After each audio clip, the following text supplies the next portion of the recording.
So which of the painted peacocks is our Mr. Bingley? Well, he's on the right, and on the left is his sister. And the person with the quizzical brow? That is his good friend, Mr. Darcy. He looks miserable, poor soul. Miserable he may be, but poor he most certainly is not. Tell me. 10,000 a year, and he owns half of Derbyshire. The miserable half. But her sister Elizabeth is very agreeable. Perfectly tolerable, I dare say. Not handsome enough to tempt me. You'd better return to your partner and enjoy her smiles. You're wasting your time with me.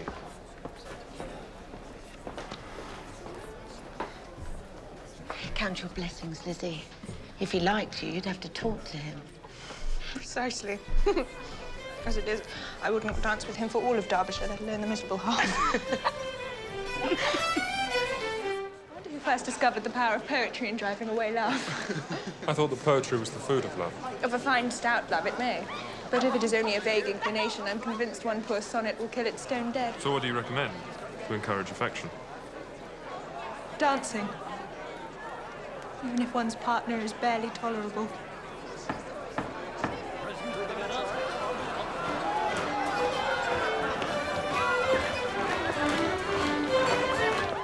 Mr. Bingley is just what a young man ought to be. Sensible, good-humoured. Handsome, conveniently rich. You know perfectly The well. word is indeed applied too liberally. I cannot boast of knowing more than half a dozen women in all my acquaintance that are truly accomplished. Nor I, to be sure. Goodness, you must comprehend a great deal in the idea. I do. Absolutely. She must have a thorough knowledge of music, singing, drawing, dancing, and the modern languages to deserve the word. And something in her air and manner of walking. And of course she must improve her mind by extensive reading. I'm no longer surprised at your knowing only 6 accomplished women. I rather want to know at your knowing any. Are you so severe on your own sex? I never saw such a woman.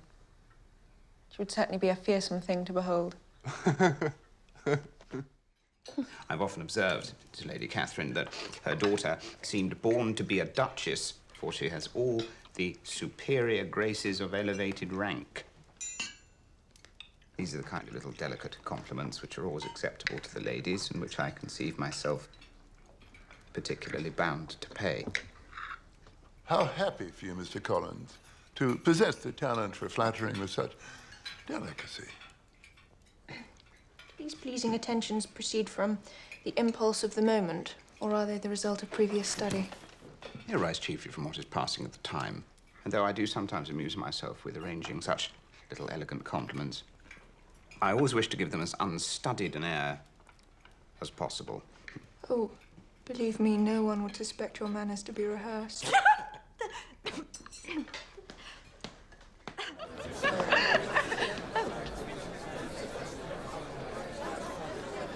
May I have the next dance, Miss Elizabeth?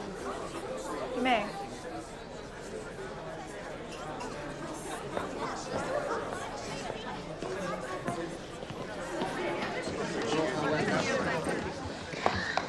Did I just agree to dance with Mr. Darcy? I dare say you will find him very amiable, Lizzie. It would be most inconvenient, since I've sworn to loathe him for all eternity.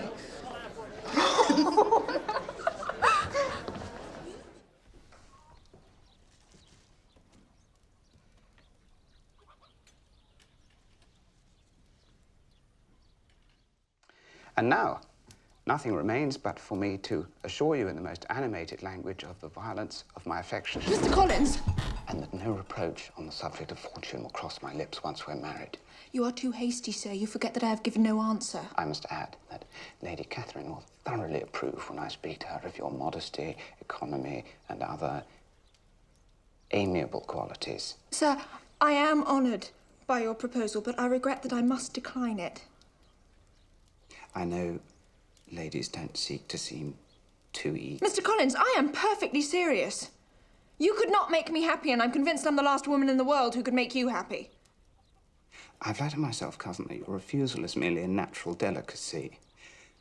Besides, you should take into account that despite your manifold attractions, it's by no means certain that another offer of marriage may ever be made to you. Mr. Collins! So I must conclude that you simply seek to increase my love by suspense. Sir. According to the usual practice of elegant females. Sir. I am not the sort of female to torment a respectable man. Please understand me. I cannot accept you. Charlotte! My dear Lizzie, I've come here to tell you the news. Mr. Collins and I are engaged. Engaged? Yes.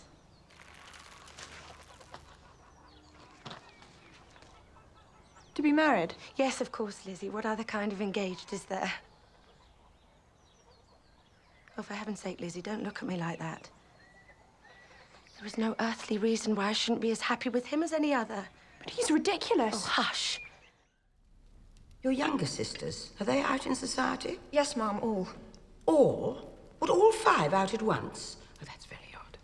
And you only the second. The younger ones out before the elders are married. Your youngest sisters must be very young.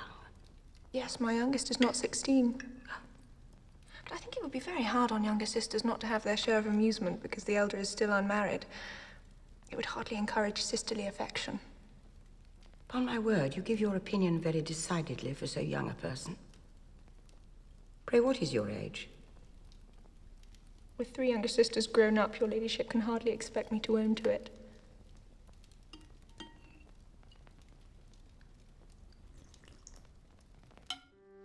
What was my friend like in Hertfordshire?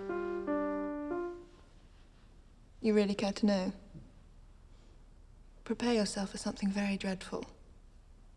The first time I saw him at the assembly, he danced with nobody at all, even though gentlemen were scarce and there was more than one young lady sitting down without a partner. I knew nobody beyond my own party. Oh, and nobody can be introduced in a ballroom. Fitzwilliam, I need you.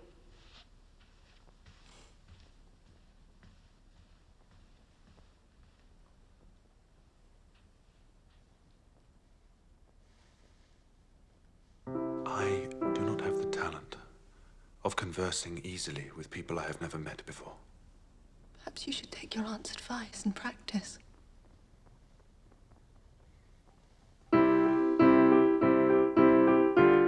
You ruin his chances, and yet you treat him with sarcasm. So this is your opinion of me. Thank you for explaining so fully. Perhaps these offences might have been overlooked had not your pride been hurt by my honesty in admitting scruples about our relationship. Could you expect me to rejoice in the inferiority of your circumstances? And those are the words of a gentleman. From the first moment I met you, your arrogance and conceit, your selfish disdain for the feelings of others made me realize that you were the last man in the world I could ever be prevailed upon to marry. You can be at no loss, Miss Bennet, to understand why I am here. Indeed, you are mistaken. I cannot account for this honor at all. Miss Bennet, I warn you, I am not to be trifled with. A report of a most alarming nature has reached me that you intend to be united with my nephew, Mr. Darcy. I know this to be a scandalous falsehood. Though not wishing to injure him by supposing it possible, I instantly set off to make my sentiments known. If you believed it to be impossible, I wonder you took the trouble of coming so far. To hear it contradicted, Miss Bennet. Your coming will be rather a confirmation, surely, if indeed such a report exists. If? Do you then pretend to be ignorant of it? Has it not been industriously circulated by yourself? I have never heard of it. And can you declare there is no foundation for it? Do not pretend to possess equal frankness with your ladyship. You may ask a question which I may choose not to answer. This is not to be borne. Has my nephew made you an offer of marriage? Your ladyship has declared it to be impossible. Let me be understood. Mr. Darcy is engaged to my daughter. Now what have you to say? Only this, if that is the case, you can have no reason to suppose he would make an offer to me. You selfish girl. This union has been planned since their infancy. Do you think it can be prevented by a young woman of inferior birth, whose own sister's elopement resulted in a scandalously patched-up marriage, only achieved at the expense of your uncle? Heaven and earth, are the shades of Pemberley to be thus polluted? Now tell me once and for all, are you engaged to him? I am not. And will you promise never to enter into such an engagement? I will not, and I certainly never shall. You have insulted me in every possible way and can now have nothing further to say. I must ask you to leave immediately. Good night. I have never been thus treated in my entire life.